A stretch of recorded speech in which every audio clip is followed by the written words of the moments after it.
the origin story of the Wagner Group is really, you can kind of point to three maybe trend lines that kind of converge. I think the magic of Yevgeny Prigozhin that is not fully understood is that he was a marketing genius. It's not that Prigozhin was sort of looked at as the solution. He was part of a larger solution. Lock your doors, close the blinds, change your passwords. This is Secrets and Spies.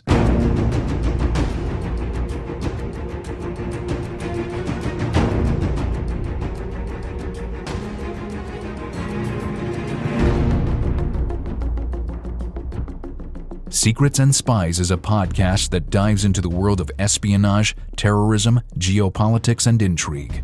This podcast is produced and hosted by Chris Carr. On today's podcast, I'm joined by author Candace Rondeaux, and we'll be looking at her new book, Putin's Sledgehammer, which is the inside story of the Wagner Group, which is widely considered the world's most deadly militia and a key proxy of the Kremlin. I hope you find this episode interesting and informative. Thank you for watching and thank you for listening. Take care. The opinions expressed by guests on Secrets and Spies do not necessarily represent those of the producers and sponsors of this podcast.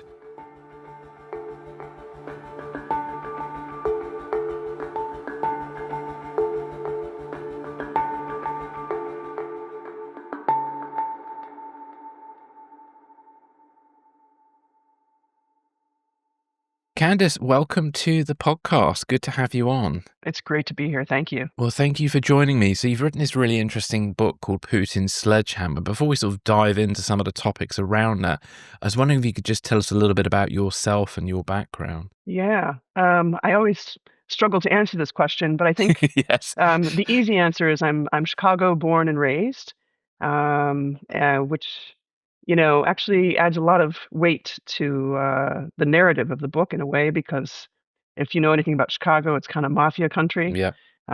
That's still kind of true even today. But when I was a kid, it was very true.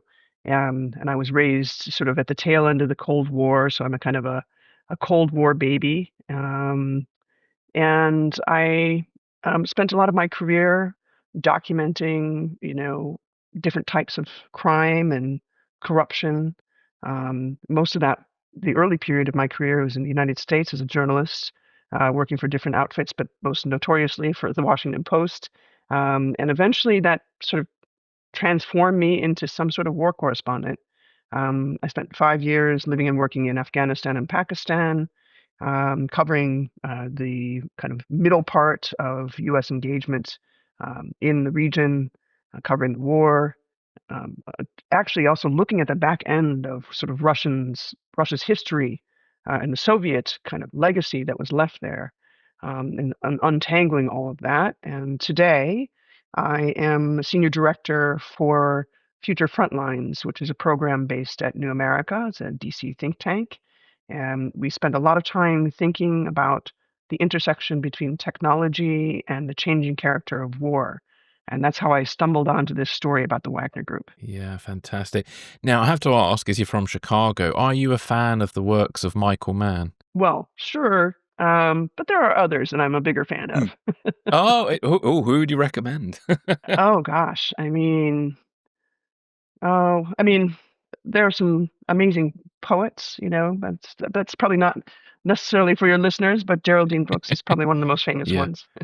Oh, fantastic. Yeah, no, I've always loved the films of Michael Mann and stuff, and Thief. I always think of that opening sequence and stuff. And I was in Chicago a long time ago and saw some of the locations. And also The Fugitive's another favorite Chicago film for me. The Fugitive is fantastic. Yeah. And it's weird because when you walk around Chicago, you suddenly see how close a lot of the locations are in proximity to each other. Yeah. It's quite funny. Yeah, especially in the Loop. It's really tight. And there's also, gosh, what's that famous one I'm thinking of with the Al Capone? Yes, the Grand Central Station, the Untouchables. Yes, the Untouchables. Great film. That is classic Chicago. And it's also like classic sort of mafia world and all that's happening in that Union Station area. And it's fabulous. Yeah, fantastic. Well, getting to your book, what inspired you to write this book and how did you go about sort of researching such a sort of secretive and dangerous topic? Yeah, I think, I started this journey from probably two different directions. I mentioned I was a Cold War baby. I was probably like the last generation of Americans who learned Russian in high school. That was when we thought, that Russia was enemy number one, and we were really obsessed with that. And um, I mean, I didn't know. I was just a kid, but we were kind of being trained to be future diplomats or future business folks or future spies. I am not a spy. But so that was always sort of part of my life since I was a very young kid. Always really obsessed with Russian culture, and I actually ultimately kind of took that obsession to university with me, and I ended up studying at St. Petersburg State University in 1995, 1996. So I'm dating myself a little bit. You can't see I've got a great colorist, actually. Uh, So I got plenty of wisdom coming out of this beard at the moment. It's all wisdom. It's all wisdom. But at that time, I mean, I don't know if you spent any time in Russia, but at that time in Russia, 1995, 96, things were still pretty rocky. St. Petersburg, a beautiful city, just historic. You got this gorgeous wedding cake buildings everywhere, and at the same time, it had echoes of Chicago. Because it was going through this wrenching economic meltdown that was still kind of climbing its way out.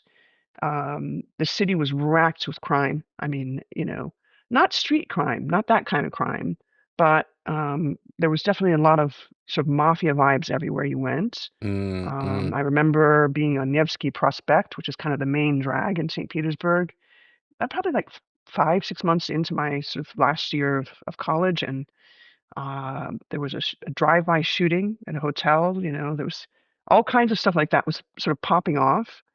And but there were other things. I mean, beautiful things about the city. But this was when Vladimir Putin, unbeknownst to me at the time, was deputy mayor, and his road was converging with Yevgeny Prigozhin, who ended up being the chief of the Wagner Group. But a lot of stuff was happening then. I mean, I had such a strong memory of this city in transformation, a country in transformation, and it left a huge imprint on me. It just never really went away. And then, of course, the invasion of Crimea, 2014, happened to converge with a career change for me. I was moving into kind of deeper research on the nature of proxy warfare, trying to understand, why it was Russia and the United States and Qatar and all these countries were sending, young boys, into Syria or into Libya to fight wars on their behalf. And my fascination, with all things Russia kind of converged on that road with where the Arab Spring was beginning to also mix with these geopolitics. And I was interested in the Wagner Group because nobody could really put their finger on who was behind it. There was a lot of mystery, a lot of deniability, a lot of confusing mythology. And I'm an investigative journalist sort of by training, and I really wanted to dive in, and I just happened to have kind of the right mix of skills and background. But I also had great partnerships, and over the years, I have been really graced with being able to access a lot of publicly available information that a lot of people don't have access to. Some of that's social media, so Telegram and Vkontakte, which is kind of the Russian Facebook. But some of that is actually leaked documents, about 130,000 leaked files from Yevgeny Prigozhin's business, um, dating all the way back to 2012. And I was, it's shocking what you can see when you kind of start to put the puzzle pieces together. And for me, it became an obsession. But I think the other part is that it also converges with, um, you know, trying to understand, what is driving us to this moment that we find ourselves in, where you have still today this conflict between Moscow and Washington that hasn't gone away, but it always takes form of, somebody interceding. There's always a sort of a middleman, as it were, a proxy.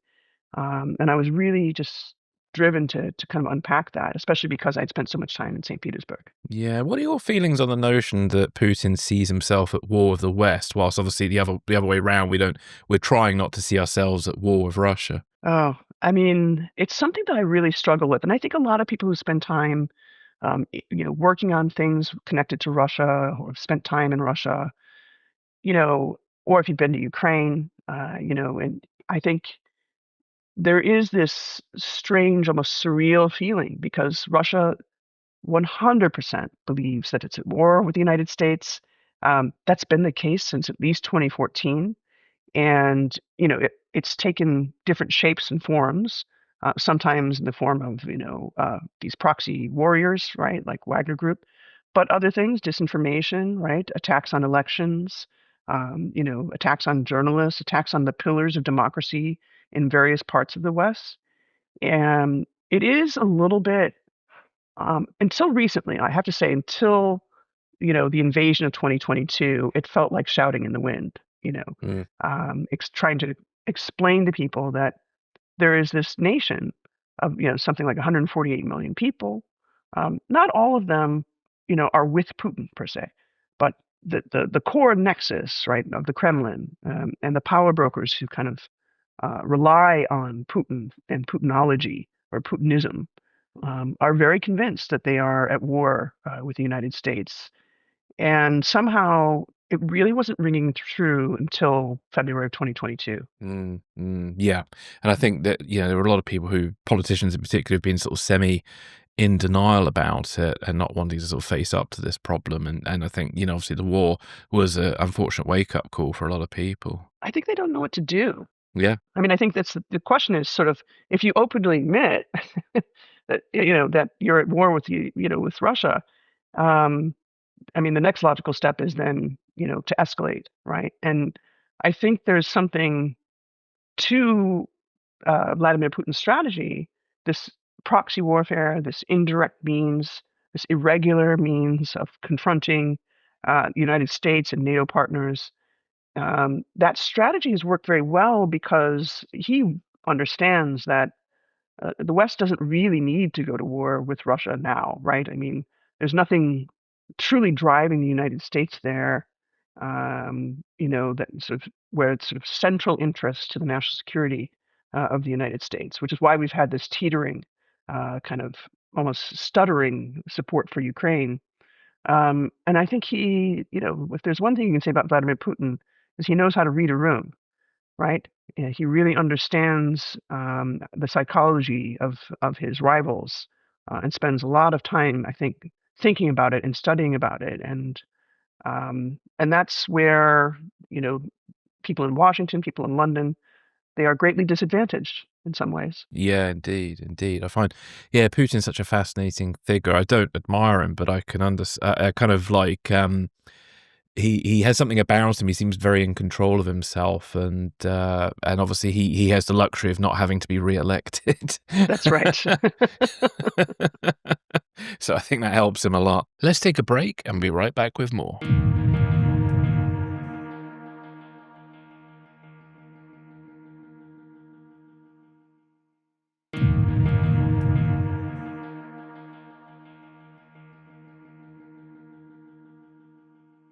Can you talk to us about the origins of the Wagner Group and how and why it was created? The origin story of the Wagner Group is really, you can kind of point to three maybe trend lines that kind of converge. One is what I was talking about, sort of this convergence of the mafia culture with the security agencies.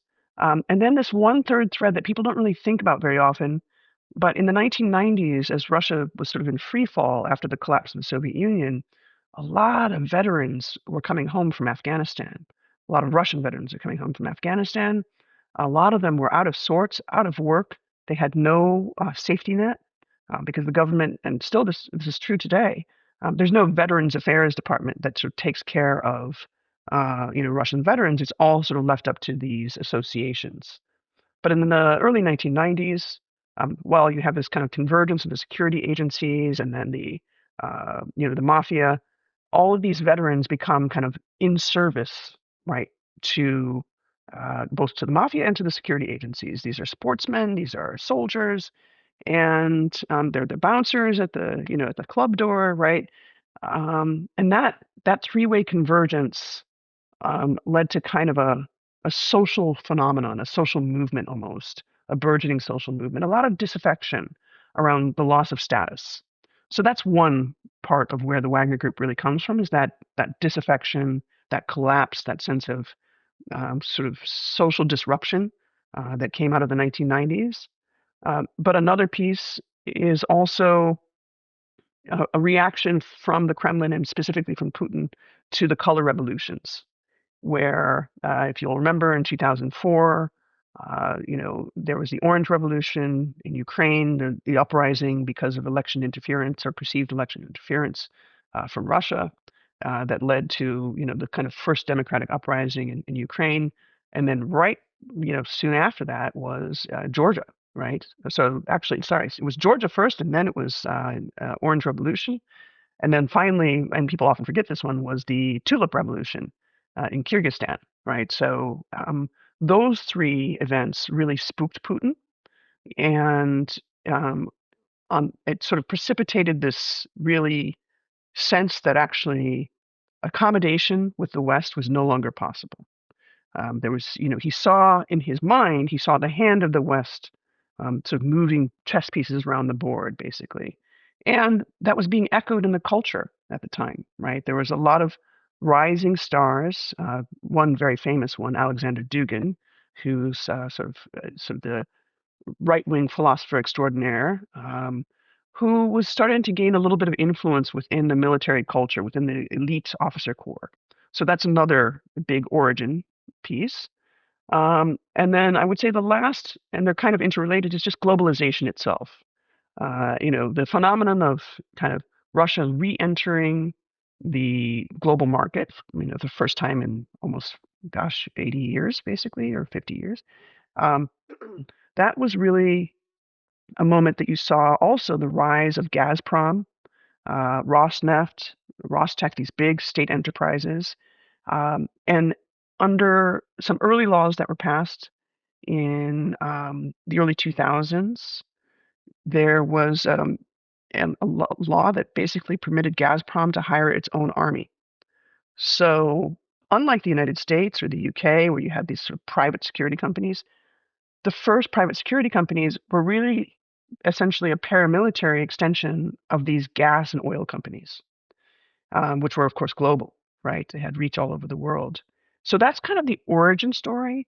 But if you want to sort of draw a much more direct line between, Yevgeny Prigozhin and the rise of the Wagner Group, it really does start right around the Arab Spring, when Russia is seeking quietly to insert itself in Syria. This is before they actually declared their full support for the Assad regime, and they began sending in, small battalions of men who were part of this veteran class, out of work, out of sorts, and that's kind of that's the beginning. And it was once there was kind of this failed excursion in Syria that resulted in kind of these mercenaries being outed. The cat was out of the bag, so to speak, and they became very useful of course, in Crimea, and also very useful in Donbass in 2014. Yeah.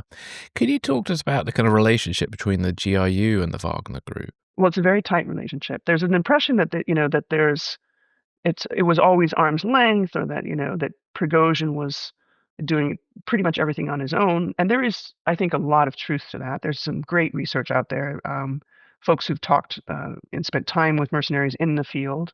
And it's true that I think Prigozhin was an entrepreneur, and we can trace that all the way back to his early years as a hot dog salesman in St. Petersburg, and then becoming a caterer extraordinaire to Putin and the Kremlin. So that, I think, that's absolutely 100% true. I think he talked about that experience and documented it. At the same time, when we looked at some of the correspondence, you could see very clearly Prigozhin and his employees laying out the case for why they were going to send a small battalion of men secretly from Ukraine into Syria. This is circa 2014, right? So basically, even as the whole world has their eyes on the disaster that's unfolding in eastern Ukraine, already Prigozhin is writing a very formal note explaining like how good they have done to kind of control the situation, and making the case that actually this might be the solution that Putin was looking for, which is a quiet, secret paramilitary, a shadow army that could solve a lot of problems. And the most important part is, of course, once the sanctions were imposed because of the invasion of Crimea, the Kremlin was looking for ways to evade those sanctions, and Prigozhin presented himself as a solution. How did Putin sort of see the Wagner Group, and how it'd be useful for his global ambitions? Look, a big piece of his global ambitions was to always he was very obsessed with this idea of Russia becoming an energy superpower. And, it's been written about, if, people who write about Russian history and sort of this Putin era, you talk about his early years of trying to convert himself from a KGB agent to sort of a political professional, right? And on that pathway, he plagiarized his own dissertation, and the subject was on how the transformation of Russia's energy industry would ultimately also transform Russia into a great power. I'm sort of paraphrasing here, but even then, in the early, 1990s, he was quite fixed on this idea that oil and gas, big fossil fuel commodities, also exporting that engineering capacity was Russia's pathway back to wealth, back to power, back to being seen as an equal of the United States and, of course, the UK. So that's where the impetus comes from, because once the sanctions that the EU and the US started to impose, one of the first things they did was hit Gazprom, right, and hit all of these different parts of the energy infrastructure, and that is basically like hitting the Russian piggy bank, because oil and gas revenues are tied very closely to the sovereign wealth fund of Russia. If you can't sell oil and gas in Russia, you can't pay pensions. And if you can't pay pensions, you have rebellion. So, in some ways, what the Wagner Group did was enable the continuation secretly, right, of oil and gas industry to expand outward. And most importantly, the other component here is the sales of arms, right? That was also something that was under embargo. Is that Russia is the number 2 exporter of arms in the world after the United States, and once the Arab Spring happened, it lost a big part of its client base. So what the Wagner Group did was essentially kind of create this mask, as it were, this kind of plausible deniability. And Putin used that very well to sort of say, I don't know anything about those guys, they're just private citizens, or if they are doing something, that has nothing to do with us. That deniability was crucial, but it also allowed him to ensure that the Russian state always had clients in places like the Middle East and Africa. Yeah, yeah. And obviously that deniability is out the window now. Completely out the so to window. speak. Yeah. And it has been for many people for many years. Is quite an interesting thing, the whole proxy war thing, because it's sort of blatantly obvious that it is the Russians, but at the same time, diplomatically, one can't say it is. It's a fascinating sort of dance people have to Yeah. do with that. It's an escalation control thing. Escalation control, yeah, yeah. And like you were saying earlier, kind of what are the options then on the table to deal with that? Because it's not an easy thing to do, because obviously, I think many politicians rightly want to avoid Cold War 2.0, but yeah, it's not always of our choosing, is it? No. So, you mentioned earlier, obviously, there are a lot of former veterans who joined the Wagner Group. I was just wondering what kind of people they then later on recruited, because there were obviously talks of, for the Ukraine war, like criminals are being recruited, etc. And I was wondering if you could talk to us about the kind of people in the Wagner Group, what motivates them, are they ideologues, opportunists, or just simply desperate people they've kind of pulled in? There was always a criminal element, right? I mean, Yevgeny Prigozhin himself, as most people now know, of course, is he was a convicted felon. He spent the first 10 years of his adult life in a Russian prison for um, what was generally described as thuggery, essentially. He did a lot of robberies, violent robberies. It was actually his second go round, and so he was somebody who he himself, right, had this experience, and he was very empathetic to others who had the experience. He was very obsessed with this idea of redemption. I think he had that experience when he went to prison. He kind of went in with a bit of a chip on his shoulder. He came out as somebody, he viewed himself as somebody who was transformed. He viewed himself as somebody who understood, that he had a second chance at life. And a lot of the early members of the Wagner Group, like Dmitry Utkin, who of course is kind of the origin of the group name. His call sign was Wagner, after Richard Wagner, Hitler's favorite composer. So Utkin actually also had kind of a troubled history. So he was an airborne forces, VDV, special forces veteran. So he'd spent a lot of time involved in shadow wars as a young man. But like a lot of folks in special forces, they have trouble with authority. And so he had gotten into some sort of issue with, one of his superiors. It was, almost everybody in the early days had the same story, but the vast majority of them were veterans who, had spent time in the brig, right? Or who, when they were transitioning, they got involved in a life of crime.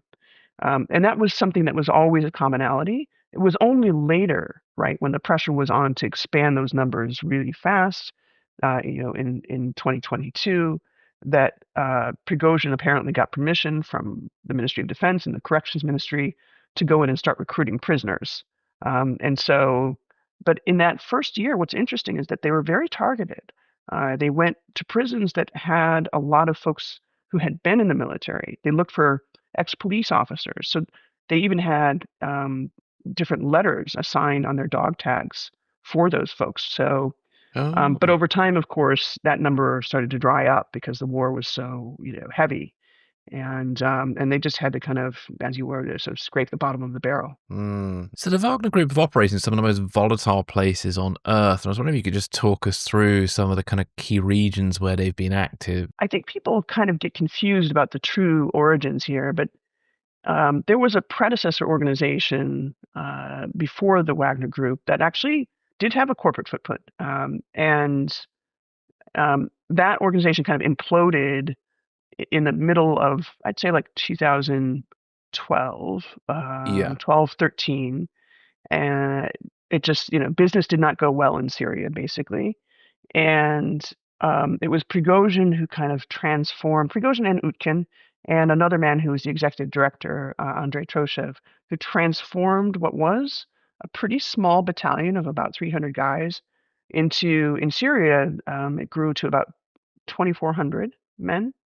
And so sometime around, let's say, 2016, um, as the sanctions from the United States began to bite, and and after the Mueller investigation into Russian interference into elections, sanctions got even heavier. So, once 2017 came around, the pain was starting to be felt across the Russian economy. And I think there was an urge from a lot of people who wanted to be close to the Kremlin to get out there and kind of reverse that pain or show you could be useful. And Prigozhin began to explore, what possibilities there were in Africa. Now, he did not do that alone. I think there's this impression that he sort of just went out there and did that without any kind of checking over his shoulder or talking to the GRU. But in actual fact, the GRU was already maneuvering to begin, for instance, negotiations in the Central African Republic, where a very active, quiet shadow campaign in the UN to broker a lift on the embargo of arms exports into this, decimated African country that had been just riven by civil war. Russia was invited through its own sort of campaigning to step in, provide arms, provide training and equipment. Now, nobody said Wagner. I mean, Wagner even today, I think most Russians who've been involved with it understand it to be more myth than reality. Mm. It's a brand, it's a way of kind of signaling, who you're part of. But in actual fact, these were, peacekeepers that were sent to Central African Republic, frankly, that were under a UN resolution. So the mystery was really more about sort of like the fact that they had no insignia. So the same thing that we saw the little green men style in Crimea, Yeah. they were kind of bringing that into Africa. Yes. So yeah, you had them everywhere. Yeah. What was their role kind of in the opening of the war in Ukraine? Well, now that's a complicated question. There were a lot of different militias that were quite active, in eastern Donbass. Mm. So after the Crimean invasion, after the successful pacification, essentially, of Crimea, and then the referendum that, of course, was challenged by the world is not legitimate, but nonetheless happened. So this is March 2014. Um, you know, a group of militiamen who were financed by another oligarch. His name is Konstantin Malafeyev. He's known as the Orthodox oligarch. They march into Donbass and into the Donetsk area and kind of lay claim to the center. But it doesn't go particularly well. There's a lot of indiscipline. There's a lot of marauding gangs. And at the time, Wagner was just 10 guys who were sent in to see that they could kind of sew up the logistics, right? Make sure that guns and things could move into eastern Donbass. Ultimately, what that led to was the battle for the airport in Luhansk, and that's where Dmitry Utkin kind of became quite famous. People kept hearing about this kind of person named Dmitry Wagner, but it was MH17, if you remember the downing of the Yeah. commercial jetliner in 2014, July 2017. That's when the stories kind of start to converge, where you see, Utkin and his little cadre of men kind of fighting in the same area where another group of, Russian separatists who are led by basically Kremlin-directed leaders shot down that plane. And it was through that kind of indiscipline that ultimately the GRU seemed to have hired Wagner to take out the recalcitrant parts of the Russian separatist movement in the middle of the Minsk negotiations. So they were trying to, here's Putin trying to broker a peace because he realizes, after MH17 that, he can't afford an escalation of that sort. And so in the middle of this negotiation, you have a bunch of separatists, Russian separatists saying, no, no, no, no, we're going to continue fighting. And so the order comes down, take them out. And so Wagner's big claim to claim was that they took out something like 5, 6 Russian separatist leaders that the Kremlin had backed, but then suddenly wanted to back away from because they were nervous about the ceasefire arrangement. Yeah. One interesting thing I'd love to chat about is President Zelensky. He's shown a lot of courage in public, but I was wondering what you could tell us about his behind-the-scenes battle with the Wagner Group and sort of what's most surprised you about how he handled these shadowy threats from them. Yeah, I mean, Zelensky is such an interesting leader. I mean, just his transformation. Mm. I was in Kyiv in 2019 during the campaign it was so interesting. At the time you had Petro Poroshenko, who of course is the incumbent. You had Yulia Tymoshenko, who was quite famous because of her role in the Orange Revolution. And then you had this kind of, this outsider comedian who everybody kind of thought like his campaign was a joke at first. I think he probably even thought it was a joke at first, right? Like, I'm not sure how seriously he took it. And yet there was that weird parallel with his show, a servant of the people. Yes, I've seen a few episodes. Yeah. But it was such an exciting time because there were probably like 19 candidates, but he did stand out. He certainly understood how exhausted people were with the war. So he campaigned, on a promise to really broker a deal with Putin. That's what he ran on, is that I'm gonna make a deal, And somehow that seemed to appeal. There were other parts I think that appealed, and so when he finally was elected in, I guess it was summer of 2019, um, you know, probably unbeknownst to him, there was a deal going on. The local sort of the FBI, as it were, of Ukraine was in the process of trying to capture a bunch of Wagner Group guys who they thought actually had been involved in the takedown of a Ukrainian jet carrying a bunch of officers in the same summer of Oh, yeah, I remember 2014. that. Mm. Yeah, and so Zelensky, came into office probably knowing nothing about this, right? Um, but when he learned of it, he was briefed on it. He was literally in the middle of negotiations that had been set up by the Swiss. He was, on the one hand, he was telling Putin, "Yep, ready to do a deal." In the meantime, in the background, his own people, perhaps unbeknownst to him, were plotting to take some 33 guys from the Wagner Group into custody through a sort of surreptitious operation in Belarus, and he put a stop to it because he said, "Look, it's not worth it. Whatever's going on with this Wagner Group stuff, it's not worth it." Now, that's really, I mean, you think about it, that's 2020 that happened. Flash forward just 2 years later, and you have Yevgeny Prigozhin, in a, watching, doing a selfie of himself challenging Zelensky to a duel, like an aerial duel, in a jet fighter plane. It's like, it's wild. Um, I think Zelensky fully understood the threat when he heard about the assassination attempt, that the Kremlin had this list, and of course his name was number one on the list Mm. for people who needed to be assassinated. And there was this idea that the Wagner Group was going to be the saboteurs and assassins behind it all. And in actual fact, there's a lot of misnomers about that, but it was there. It was the beginning of that 2022 engagement where Zelensky became a little bit obsessed with, kind of pushing back to the point where, he sacrificed tens of thousands in the battle for Bakhmut because Prigozhin egged him on. I mean, in some ways, he really, I think Zelensky transformed his understanding of the nature of that threat. I think in retrospect, he probably would say that was a mistake. But it was an important turning point for him as a leader because he was also kind of confronting the denialism that had been so much part of the early part of the war in 2014. Yeah. Do we know how close any assassination attempts have been to Zelensky? Yeah, I actually visited, gosh, that was very shortly after. It was probably summer of 2022, one of my field visits out there. And a very good friend who, wonderful researcher, took me up to just to the point, 50 yards just outside the presidential palace, right where the entrance is.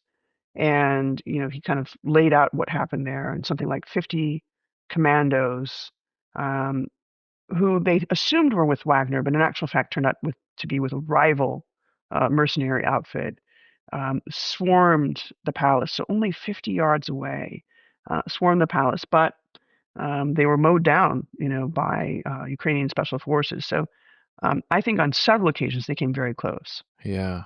Gosh, that's scary, isn't it? Oh. Yeah. Yeah, I do worry for Zelensky. I hope he manages to get through all this, but I guess time will tell on that one. Well, he's been very tough so far. Yeah. Yeah, yeah, he has. He has. Let's take a break and be right back with more.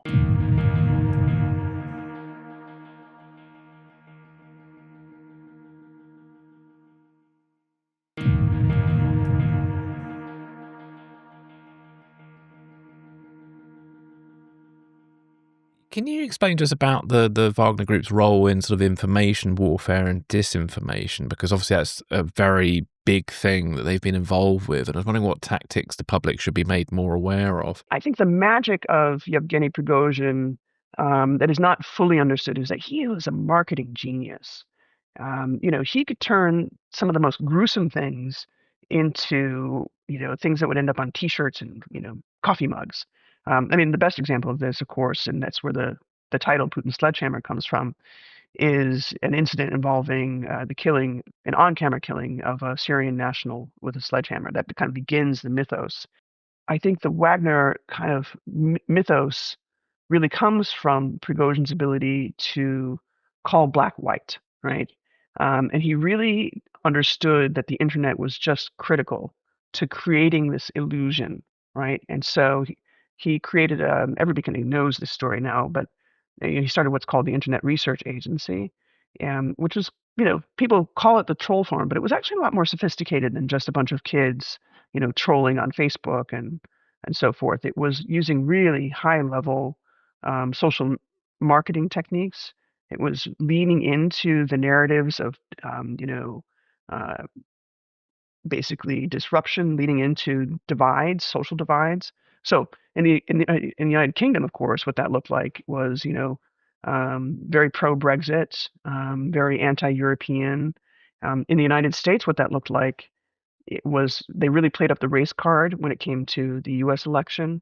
They did the same thing in France. It was kind of very similar kind of use, and they would basically stand up these fake accounts on Facebook and Telegram and Twitter, now X, and it would be sort of like, Mary Jo Smith, loves white people, this kind of, and she would get a great following.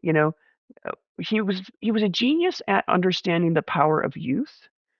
He hired a lot of young, smart, polyglot students from St. Petersburg State University, some of whom went on to help him form his empire in Central African Republic.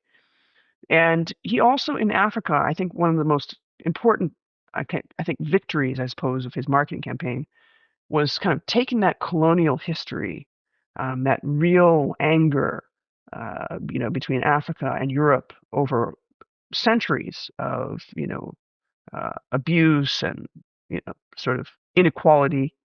And he kind of turned everything on its head, constantly just bombarding, Facebook, which Facebook in some parts of Africa is the internet, right? It's like when you go to, get on the internet, we might go to Google or we might go to some other browser, but most people just go to Facebook.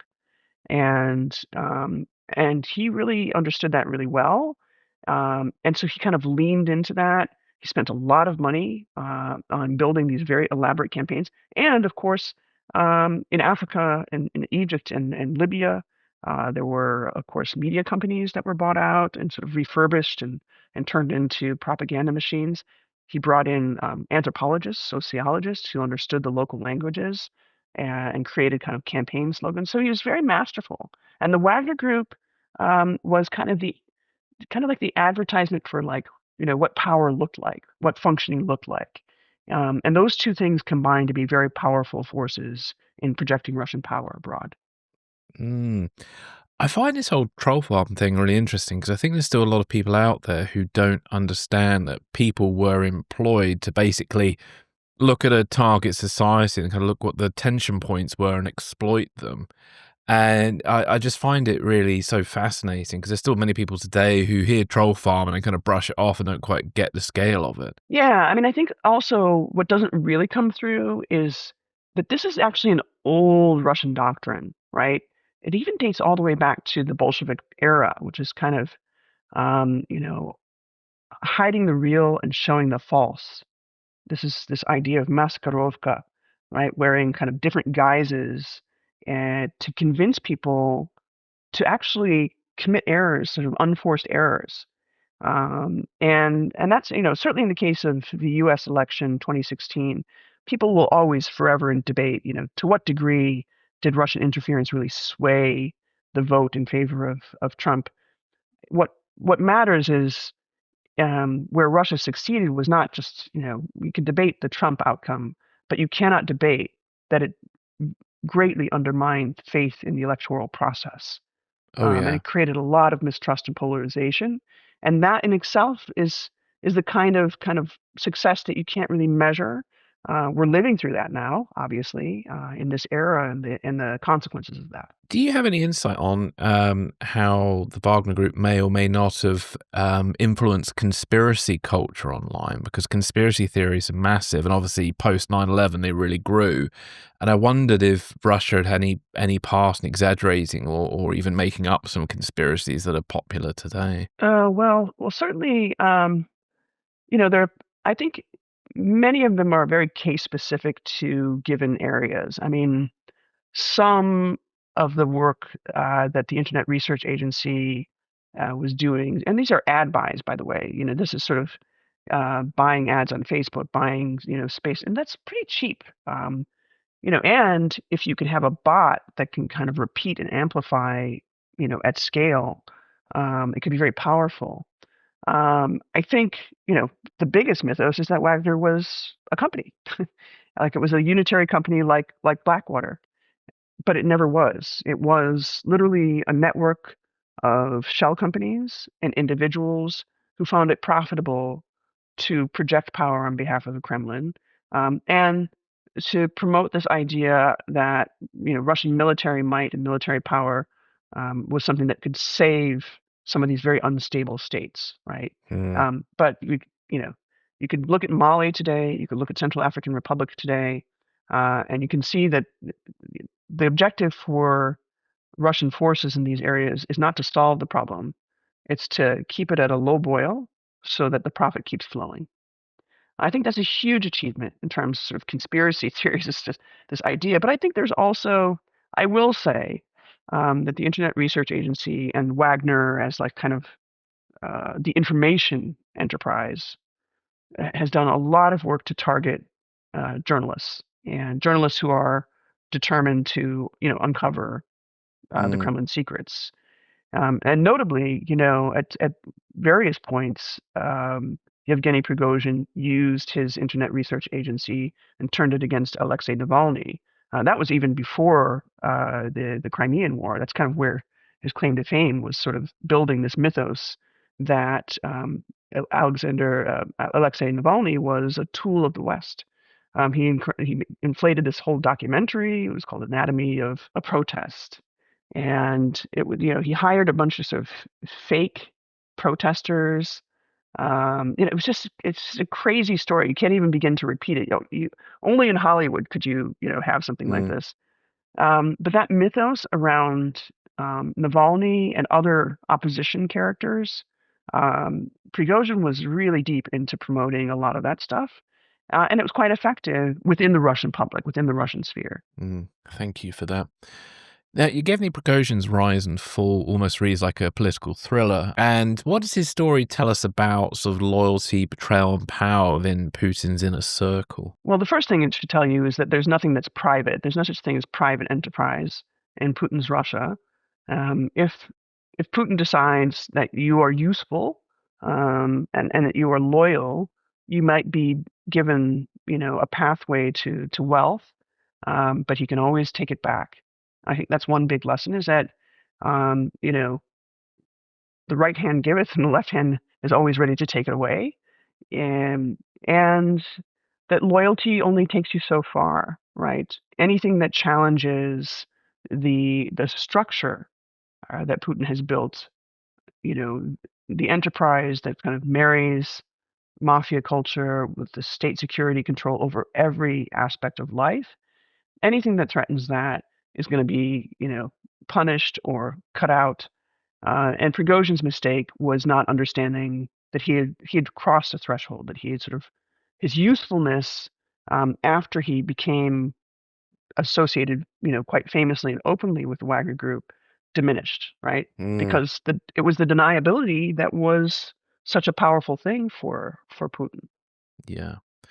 Now, the Wagner mutiny shocked the world, but you saw it coming. I was wondering, what signs did you spot that others missed? And do you think Prigozhin ever expected to get as far as he did? Because I've got my own personal thoughts on that.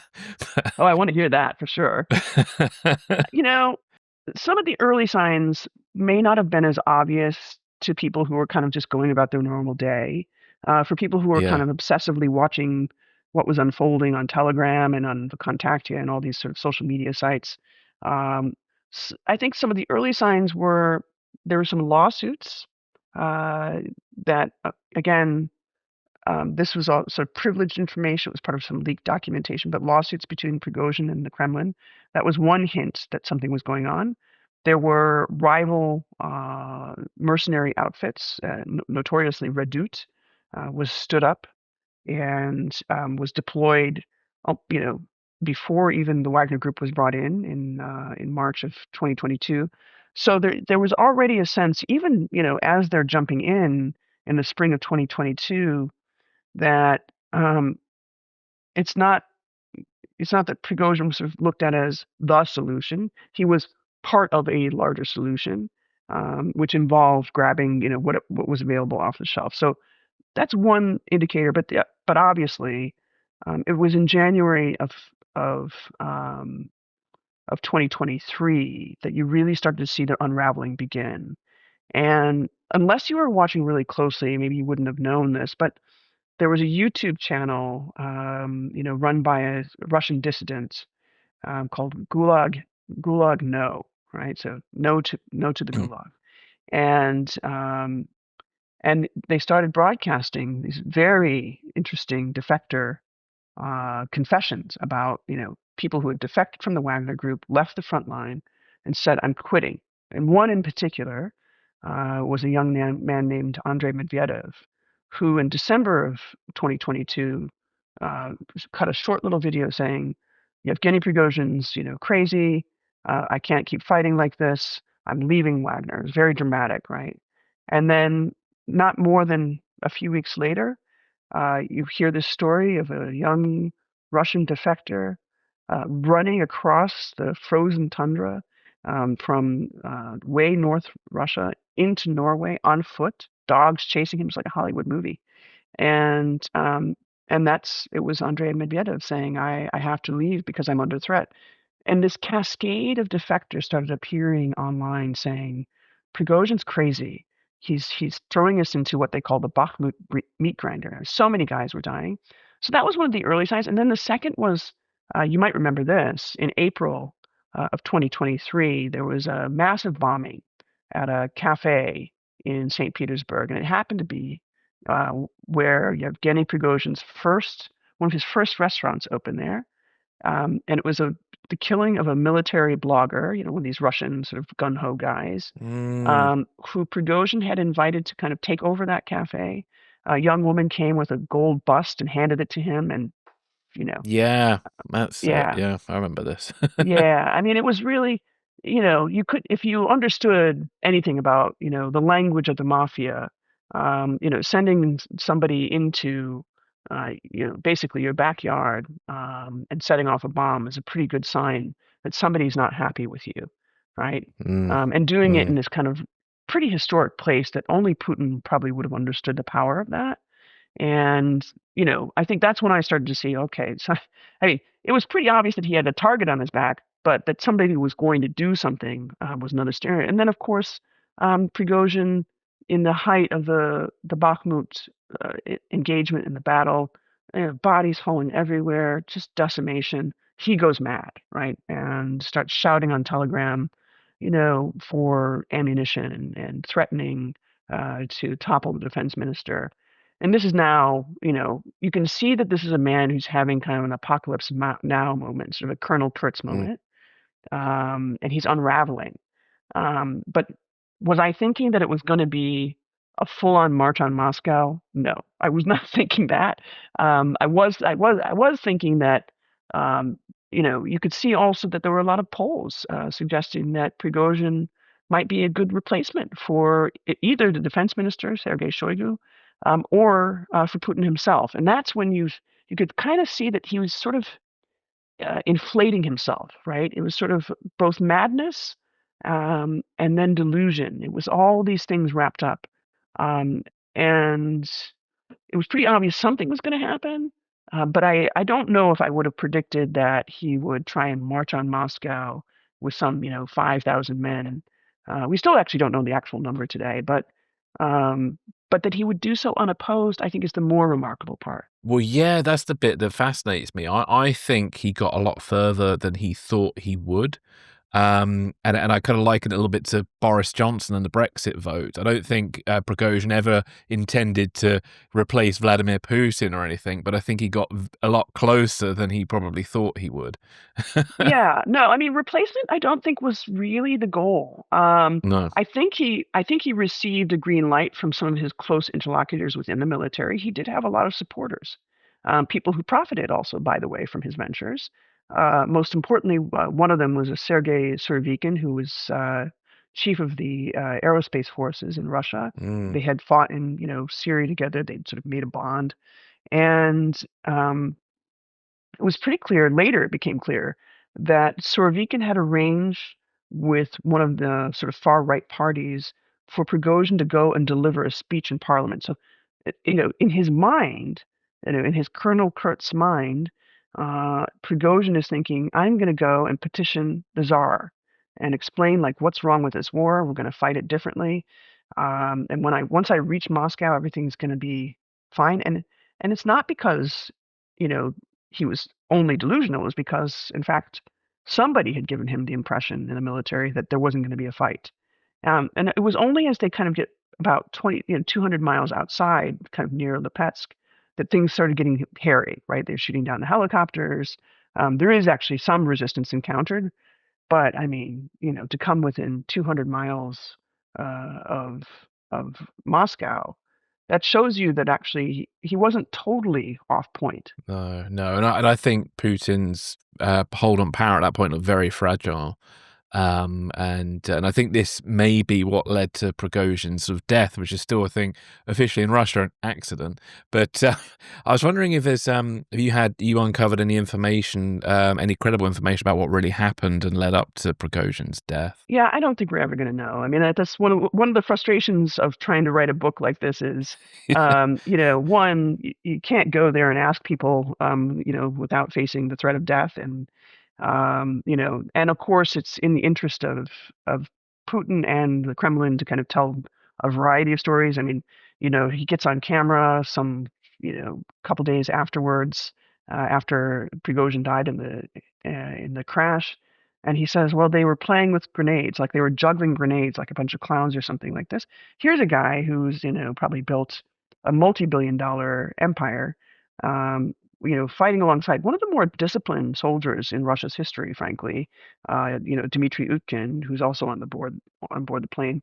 And you have Putin saying, I don't know, maybe they were playing with grenades. There's probably cocaine. You don't know. But what's interesting is, of course, Prigozhin was notoriously a teetotaler. He really didn't like to drink. Utkin also objected to drinking. There was a lot of discipline around this. So it was a bit spurious, but I think it's largely assumed. There is some evidence to show that there was a couple of young women had boarded the plane just a few days ahead of its taking off back to St. Petersburg. There is some supposition that actually something might have been planted on board the plane, and it's the most likely, I think, answer. Yeah, indeed. Is there anything else you'd like to add that we've talked about today that's important to you that we may have missed? Well, I think one of the things that I would love to, talk about a little bit is that, people have this impression that Prigozhin died and so Wagner died with him, right? Mm, Yevgeny Prigozhin died, Utkin died, in the plane crash, and then everything was very neatly tied up in a bow, and and the Russian state took over the Wagner Group. There's some truth to that. Some parts of the Prigozhin empire certainly did die with him. But his son, of course, Pavel Prigozhin, who at the time was, I think, about 25, 26 years old when his father was killed in that plane crash, became kind of this, figurehead. He took over a few of the shell companies that kind of constitute part of his father's empire, part of the Wagner empire. Now the Wagner Group is sort of transformed into what is now known as the Africa Corps. So a good portion of the guys who fought alongside Prigozhin and Utkin now work for this paramilitary expeditionary force that's in Mali, that's in Sudan, or at least was in Sudan until recently, Libya. So they're still there, but now they're kind of on a tighter leash. I think that's important to understand.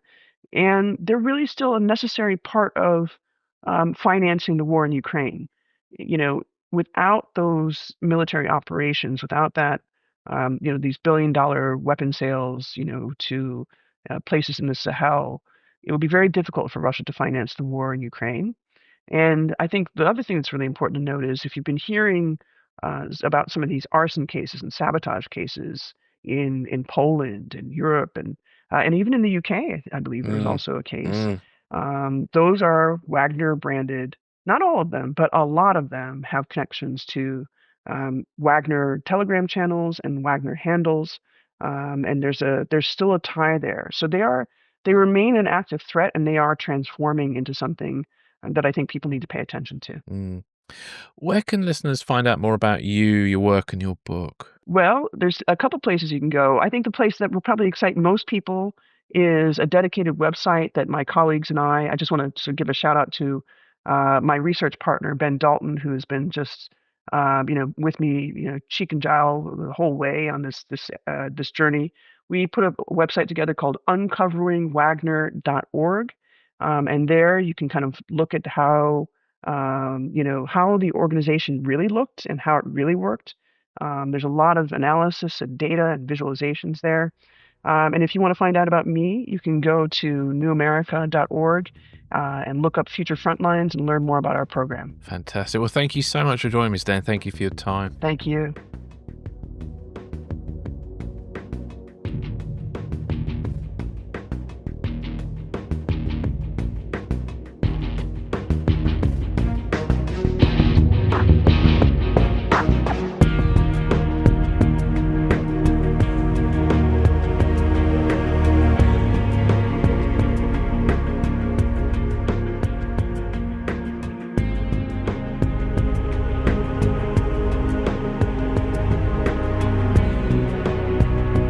Thanks for listening. This is Secrets and Spies.